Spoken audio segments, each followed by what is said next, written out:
Hello, and welcome to Let's Talk Procurement, the only show you need to master the art of procurement. Let's go.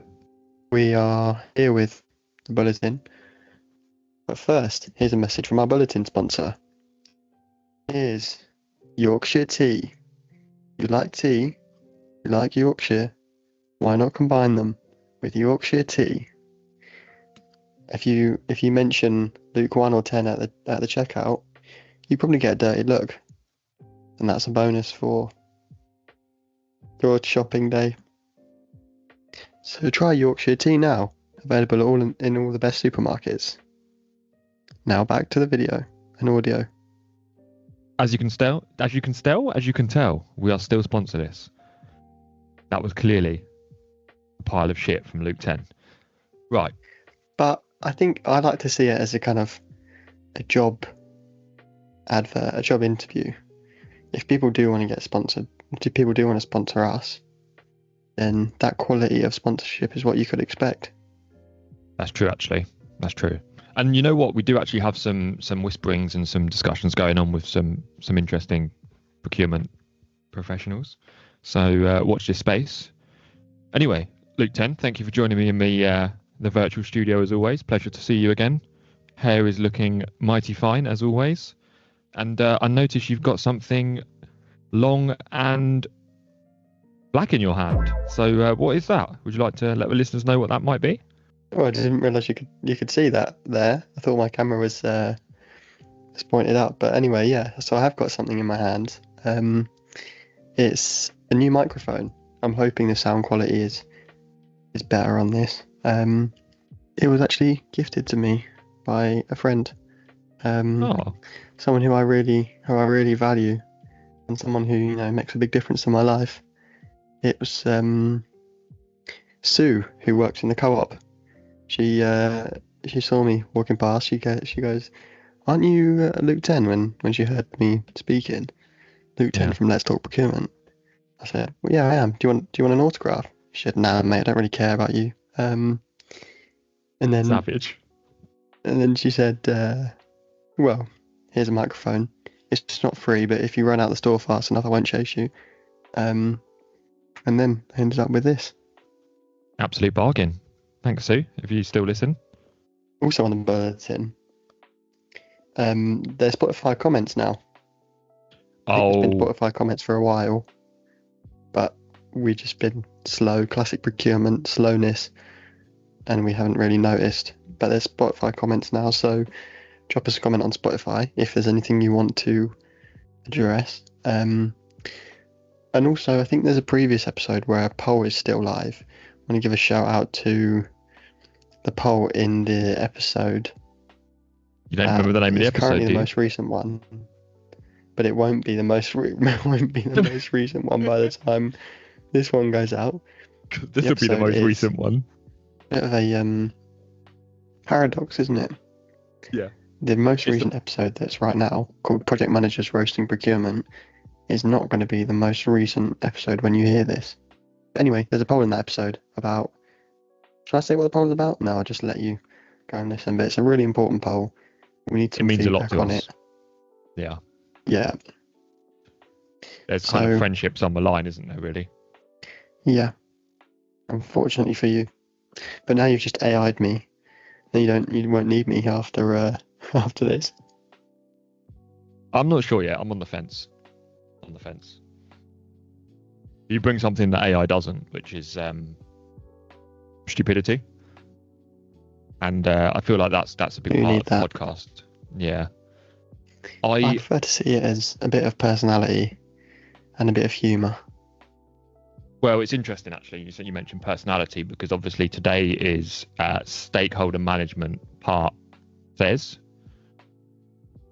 For those of you who aren't bilingual, THES means 3. Stakeholder management part 3. Absolutely. The pronunciation was so bad there. I didn't even know what language you were going for. But how do you pronounce it then, mate? What were you going for? THES. What language is that? French, innit?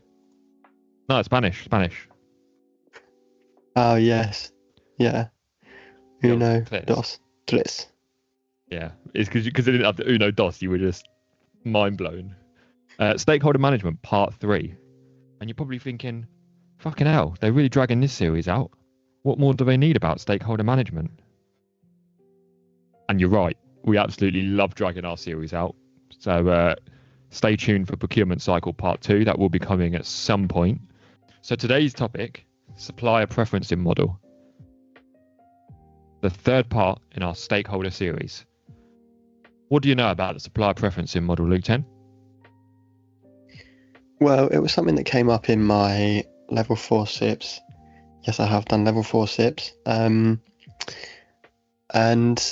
I think it was more brought up as something where procurement people would plot themselves on the graph, or their organization on the graph. And that's kind of an exception to models like Mendelow's stakeholder matrix, where you plot other people on the graph. So this graph, you sort of, for procurement, we would use it to work out our power and our position relative to the supplier. And the supplier would look at it on the base of all their customers and plot different people on there. That's kind of the background to what I've heard about it anyway. Yeah, I don't know. Obviously, I'm sure you've got a lovely lady or man in your life who you care about deeply, and obviously for these things to kind of work out, you have to realize it's not just a one-way street. You know, they're not your slave or anything like that. It's kind of, you both have to do kind of, fair amount, pull your weight, that sort of thing. And what this model looks at is, well, Project Matrix is looking at procurement's viewpoint of suppliers, but you're right, this is flipping it on the head, and it's like, well, how do the suppliers feel about us? What does the supplier view you as? How does your significant other think you are? How do they rate your haircut? Do they like your glasses? Do they rate your chest hair? Interesting question. Yeah. And actually, what surprised me is this model is relatively new. It was actually made in the 1996. So maybe that's I say millennia ago. It might be for you, right? But for a theoretical model to have only been invented in 1996, that's not great. We normally think of things like Einstein and apples falling out of trees and shit like that, but this is a modern one. Yeah. So should we get into the sort of description part? I feel like we didn't do a great job of describing the Mendelov stakeholder matrix when we did that episode. Because what happened, didn't you? We were looking at, well, because it's a matrix, it can be on the x-axis and y-axis can basically invert, and it still makes sense. But I think the graph you were looking at the time was different to the one I was looking at. No way. So we were both describing it badly because it was the opposite of what we were looking at. Okay. What way are you looking at it now? So my y-axis, which is the standy uppy one, has attractiveness on the side of it. Do you remember Why Did the Sky from last one? Yeah. Attractiveness of account to the supplier. Yes. An account meaning? Well, you're their customer, aren't you? So you're an account. Sales. Yeah. And then on the x-axis, I've got relative value of the business to the supplier. Spot on. So those are the two axes. Is that plural of axis? Yeah. And you've got in the top left, so attractiveness of supplier account is high, relative value of the business to the supplier is low. Mine says develop. So that's an account that has low value, obviously, but high potential for growth. And there's potential for a long-term relationship with the, how do we say it, by the way, with a customer? Because this is from a from their supplier's perspective, isn't it? Yeah. So what, as we say, what you're plotting on there is where the customers would be. Yeah. Do you want to do the next box, top right? Well, do you want to go into a bit more detail on that? So you target them for development, right? So what is development in kind of supplier terms? It's probably putting investment of your own time as a supplier into that account. Maybe you want to apply a supplier relationship manager or some sort of business development professional, and you really put a bit of resource into it to try and target growth of that account. So you look at it as having the volume today might be low, but there is high potential to grow that, and you're likely to invest in the growth of that relationship. And I think so it's sort of about the building phase. Like, you want to build a relationship with them, and you want them to think of you as a good supplier that they can rely on and use. Okay, so that's fair. And now I'll ask you a question. If you are a procurement professional and the supplier that you are talking to sees you as a development account, what would you expect from that supplier? What would I expect? I would expect the supplier to be doing a lot of work with telling me their company's, like, what their company can do. So, for example, we may be buying software off this company, but turns out they can actually do, some professional services. They can provide me with some software architects or some engineers or something. Yeah. Rather than just off-the-shelf product. You're right. You probably expect some sort of value add, maybe, or some innovation. And also, when you're going to them for pricing, you'd expect them to be quite competitive. They'd probably be wanting to put their kind of best foot forward to get more business from you. Yeah, like preferential treatment, and good level of service, fast correspondence. Is that the way to, or responsive on emails? I think I would say. Yeah, I think that's fair. You'd be getting attention, basically. Yeah. It's like Riz. They're trying to Riz you. Trying to drop some Riz on. Yeah, so you need to be ready for the Riz. How would you, maybe stepping back a bit, how would you know from the supplier if you were in that category? Would it be fairly obvious, or? I think so, because you get those salespeople who are very salesy, and they're kind of trying to ring you every other week saying, "You got any time for a meeting, or can we come and visit you, or have we told you about our latest offering?" And if a company are doing that, they're typically targeting you for growth. So yeah, just watch your inbox, basically. So if we think about our famous company that we've started, I think we've used them for a different series, the RFX series, but I want to bring them in and do a bit of a crossover and bring them into this series. What was our company's name? Fly something. Fly Farm. Incorporation. Fly Incorporated Limited. Yeah. Fly Farm. So if the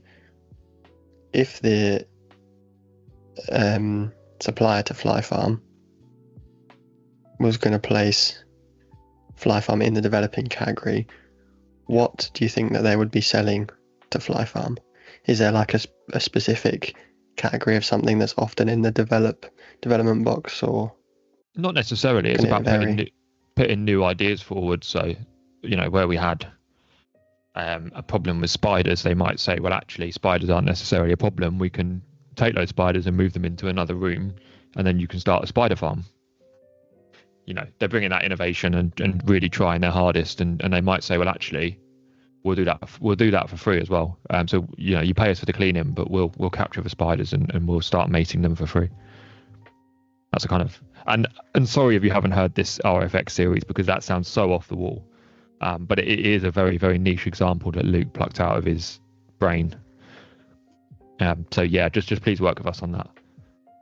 So that's looking at high attractiveness and low relative value of the account. So on your matrix, that's the top left box. What about if someone's got low attractiveness and low value? How are they going to view you? Bloody nuisance, mate.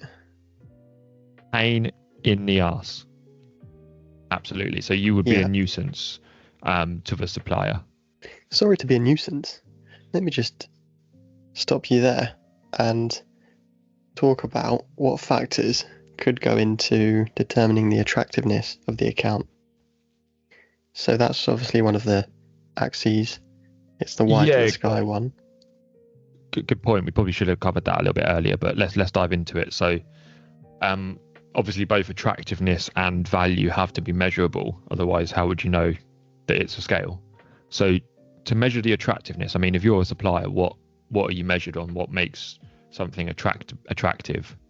Not how good looking the procurement person is, but although that sometimes when they work with me, that has a factor. Does it? Do you get better pricing? Oh yeah. So things like profitability. Obviously, the more profitable an account can be to a salesperson, the more interested they will be on it. One that I didn't think about. Well, one that sort of stood out to me when I read this model was about the efficiency of a supplier. So, for example, the efficiency of the customer. So, if a customer is taking ages to send you a purchase order, and they're just so difficult. Every time you submit a quote or something, it takes months and months and months to get that money paid. That's going to reduce the attractiveness, because obviously that's something that you come across in real life, but I didn't realise that it would be taken into account in a model. No, of course, yeah, and obviously cash flow as well. So things like payment terms and how their business are in actually paying you consistently. So if you do a call off commitment and you say I'm going to pay you 10k every month, well, you better bloody pay that 10k every month, right? Because you've committed to it, and not every supplier will do that. So that's kind of valid. So I think you look at profitability, you look at how good they are to deal with as a customer in general, and then their kind of payment terms and things. Is there sort of anything else, or? From what I've seen, and this probably is more applicable within the UK, but actually might be applicable outside of the UK, but I don't know. Suppliers that work with, or customers that work with government, are often on frameworks. So for the suppliers that aren't on frameworks, they want to get into bed with the suppliers that are on the frameworks, so they can then get the government work through that supplier. So into bed. Yeah. What does that mean? Just using a phrase that you used when we was in a supplier negotiation the other day, and you said, "Get into bed with me, and I'll give you a better price." Or was I not meant to mention that? That was the secret. Fuck, Aaron, you'll have to edit that out, mate. No, I don't think I will. Keep it in, Aaron. Right. So that's kind of attractiveness anyway, and then obviously value, which is something you'd probably say is a bit more common sense, maybe. Yeah, although it's not just pure monetary. It's also, you have to take into account the size of the supplier, and link that back to the episode we did with Procurement Says No, where I can't remember if it was Rich or Ed. I see him as the same person, to be honest. Two old blokes. Yeah. But one of them said that it's a good idea to work out, if you're doing a deal with a supplier, what proportion of their revenue is this going to be. So, for example, if it's quite a small company and you're about to give them a big deal, then your relative value is going to be quite significant. Right. Yeah. Yeah, it would be. That's a good point. And obviously things like stability, and you said about getting into bed with the supplier. I think by working with us as a customer, is that opening more doors? Is that opening more opportunities? Sometimes a supplier might say, well, we'll sacrifice a bit of margin for this first opportunity, but we really do see you as maybe growing in a particular market. So if I'm a buyer in the healthcare market, that could be part of their strategic goals. They may well want to be operating in the healthcare market. So actually, we're a perfect business fit. And I think that's another thing that shouldn't be undervalued is how much does that supplier want to be operating in that industry, in that sector, or with those sorts of companies? Are you yourself a customer that you would be happy to work with? From a marketing and a brand perspective. Yeah, which is interesting because if you'd have said that to me at the start, I would have said, would that come into the attractiveness category? Yeah. So it seems to impact both, or have I misinterpreted that one?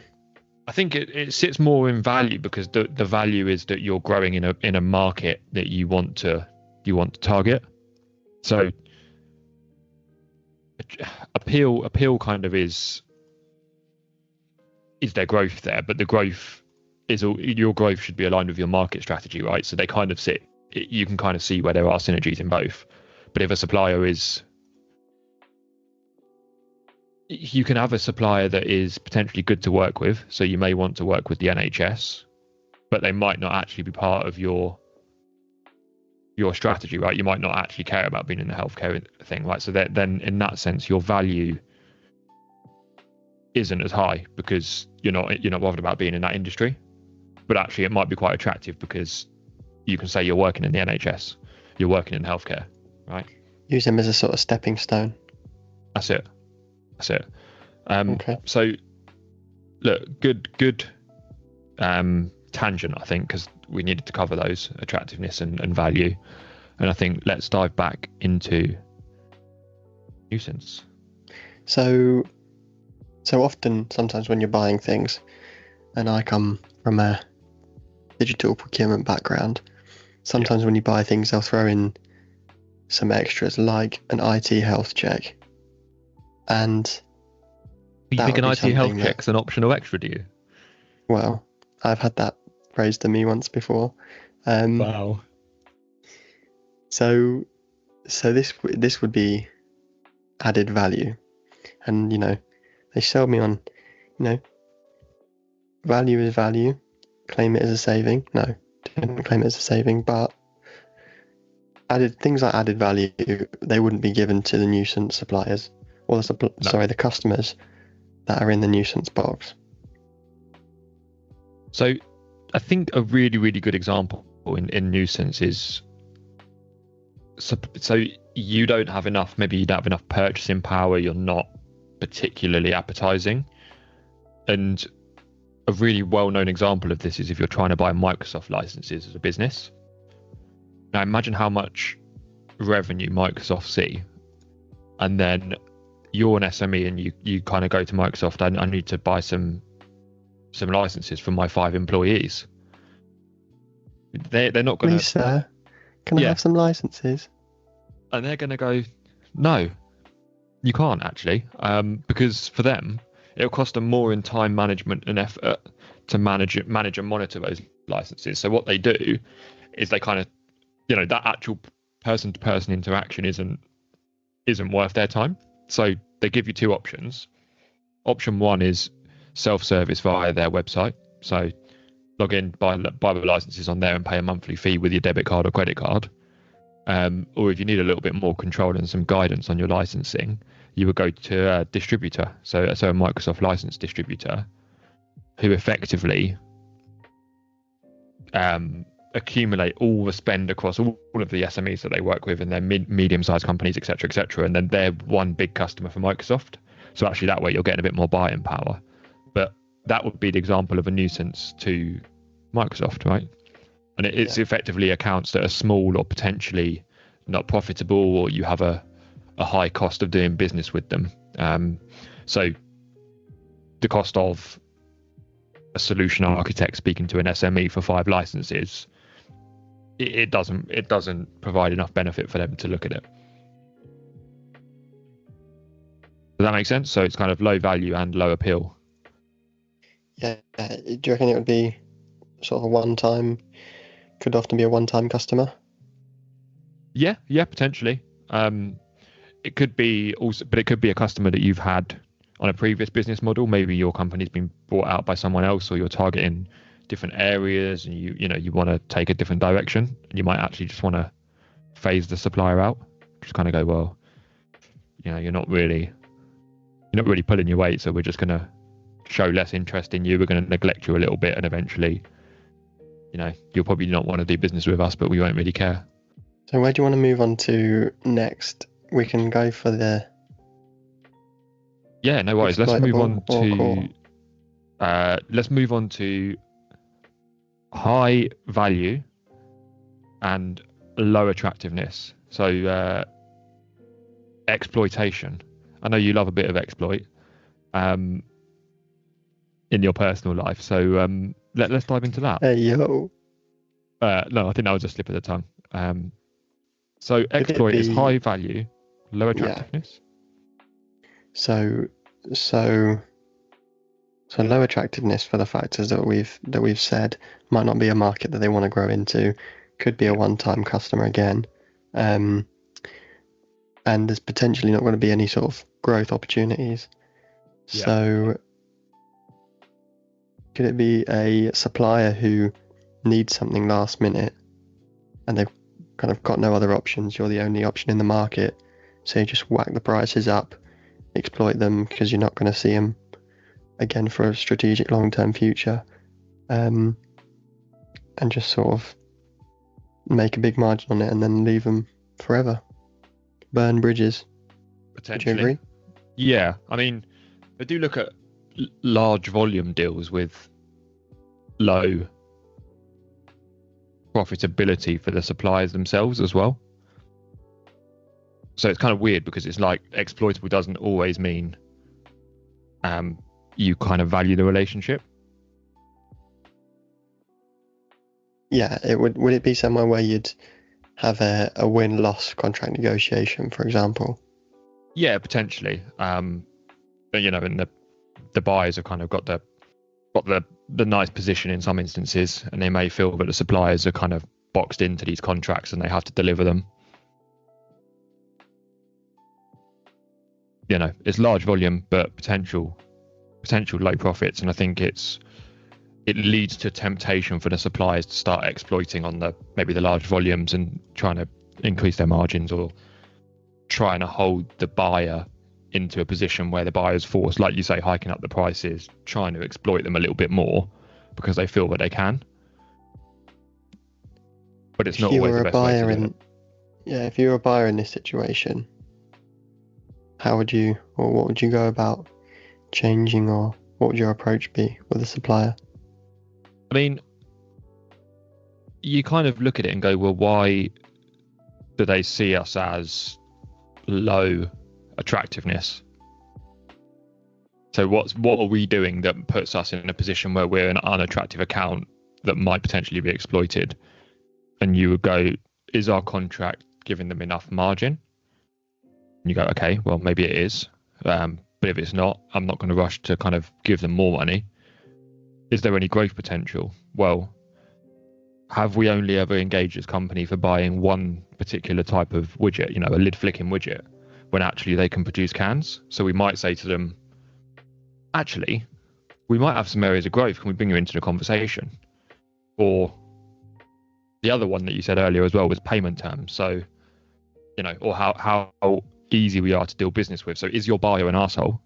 Is it someone you would want to do business with? And actually, you might just want to switch out your buyer or your procurement professional to get someone who's a bit easier to do business with. You might want to look into your payment histories. You could even say to them, look, we currently pay you on net 90 days, but we would like to increase that to net 30. And all of a sudden the supplier then starts to find you a little bit more attractive. And yet you're less likely to get exploited, and you might move into the final category. Which is core customer. And what makes someone core? Well, they're very attractive, not looks wise, but obviously in everything we've discussed. And they've also got a high relative value. So in an ideal world, this is where you want all your customers to be, but you can't have that, right? Because otherwise you wouldn't have a model and it'd be pointless and everyone would be happy making millions. And it's potentially ones from develop coming into the core box. That's it, right? You almost take a snapshot of your supply chain at a particular point in time, or your customer base. Sorry, if you're a supplier, you take a snapshot of it, and you then plot your customers. But you're right; it could change the next week. You know, there could be companies that go under. There could be sales. There could be strategic shifts. All of that stuff. So, these are what the sales team would call their kind of key or core accounts, and should give you big volumes. There should be a big spender, big volume, and some good sources of profitability. The bit that can often go under the radar a little bit is neglection. So you can kind of feel a bit neglected if you know you're an important customer to a supplier.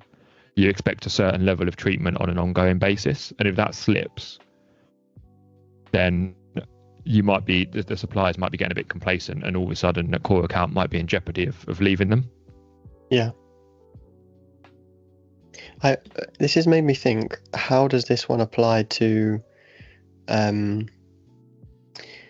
the other matrix? Did we do an episode on that? Can't actually remember. Where it's about kind of how our position and the number of suppliers in the market affects it. So there's like bottleneck, and there's strategic, and there's, what's that model again? You're talking about Mendelow's matrix? I don't think so. Am I talking about Kraujic? I think you're talking about Kraujic, and we've not done that one yet. There we go. Perfect. So the Kraujic matrix is effectively the polar opposite of what we're doing, and it's how the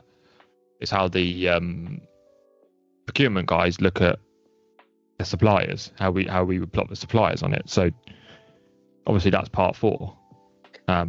Exactly. You'll have to wait until next time to find out. Yeah, and you can listen to us describing Axis all over again. So with core customers, I often think an example of this could be, say, a milk or dairy farm supplying Tesco. Yep. Because they're high spend, they're in the market that they want to be in, retail, and, well, I've never worked with Tesco before, but potentially their payment terms could be good because they're going to have a lot of cash coming in. Well, no idea, just a guess.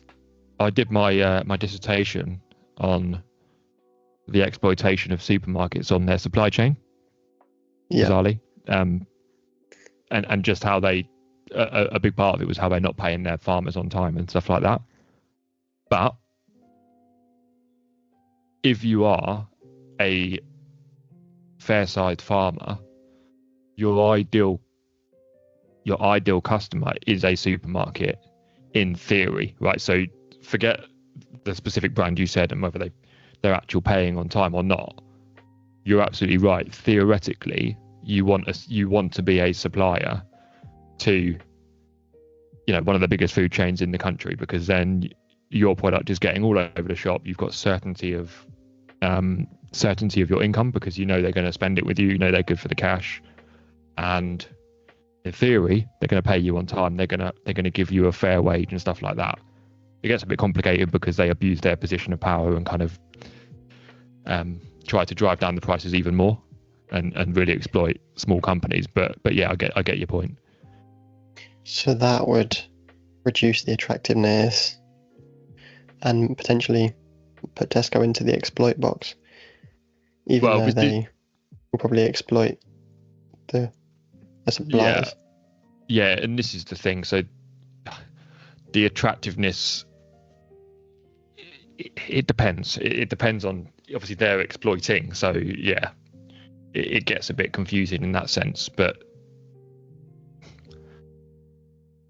we'll go with theoretically, a big supermarket should be high attractiveness and high value. Yeah, so they should be a core supplier. You're right. I think what happens is, almost if you were to flip it the other way around, and we'll cover it in the next time, but if you're a supermarket and you've got 500 different dairy farmers to deal with, they become relatively low value to the supermarket and relatively unattractive, right? Because they would rather have one dairy farm with everything. And all of a sudden they're a bit of a nuisance, having to deal with 500 different people and all of that stuff. So yeah, there's kind of a dynamic to it, and I think that comes onto the kind of limitations of this model. One of those limitations is that what we're kind of saying it a bit earlier, is that it's literally a static snapshot of your customers at a particular point in time, and the buyer-supplier relationships can change very quickly. So sticking with that example, if the food, I can't remember the name of them, the food agency, food standards. Yeah, if the food standards agency wanted to protect the suppliers, or like a unions came together and they wanted to push for better rights, then all of a sudden the relationship dynamic with Tesco would change, and that's why you have the unions, so they can get a bit more of a say. And this model is really static, so actually you could look at this model on a Monday, and then by Friday it's changed again. Yeah. And equally, so in terms of the complexity of the model, maybe that's a limitation as well, because it only takes into account attractiveness and value, and there's probably a lot more things that go into business relationships and supply chain. Exactly that. And I think it's actually quite subjective, because beauty's in the eye of the beholder, right?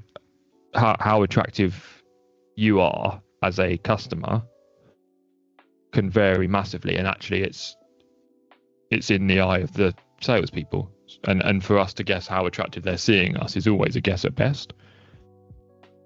Yeah, like if you have a supplier and their account manager smells a bit and has got bad hair, you might not want to work with them, whereas Luke One likes that sort of stuff, so he might want to work with them even more. Yeah, I'll be all over that. I'll be sniffing that, get those deals in. But you're right, it's literally purely subjective. And when I said I want to work in the healthcare industry, that's subjective from my position, right? So I want to work in the healthcare sector.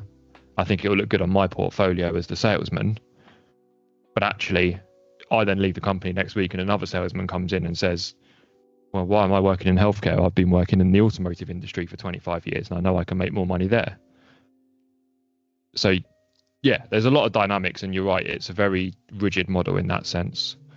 And also, how do you know how profitable you are to a supplier? Take a guess by looking at company accounts.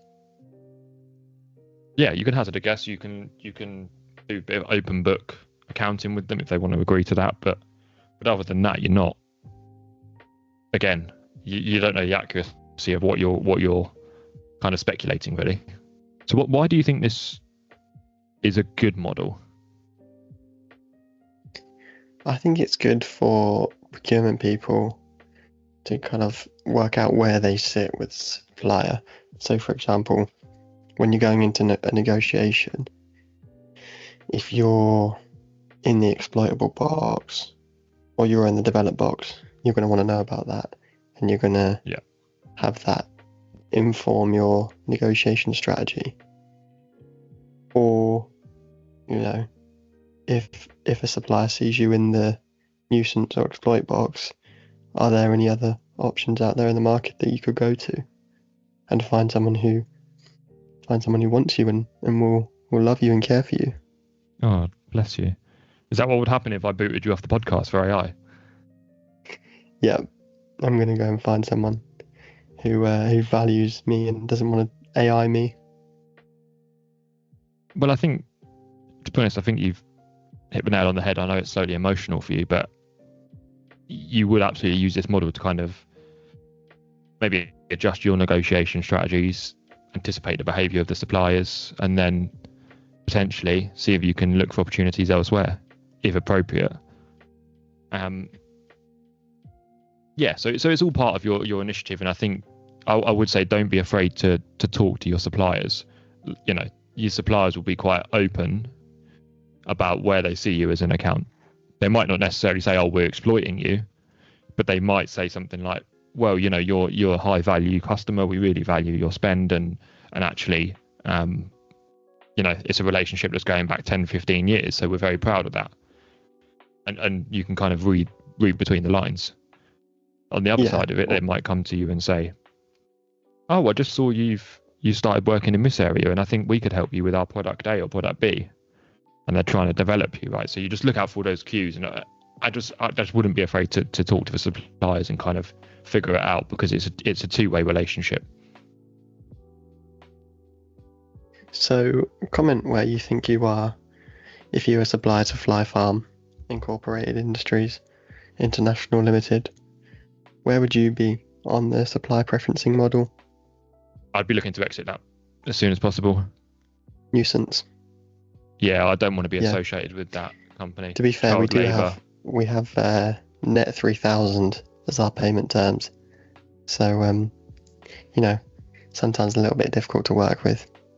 I don't mind the payment terms. I think for me, it's the environmental damage from Dave. Yeah, all that methane.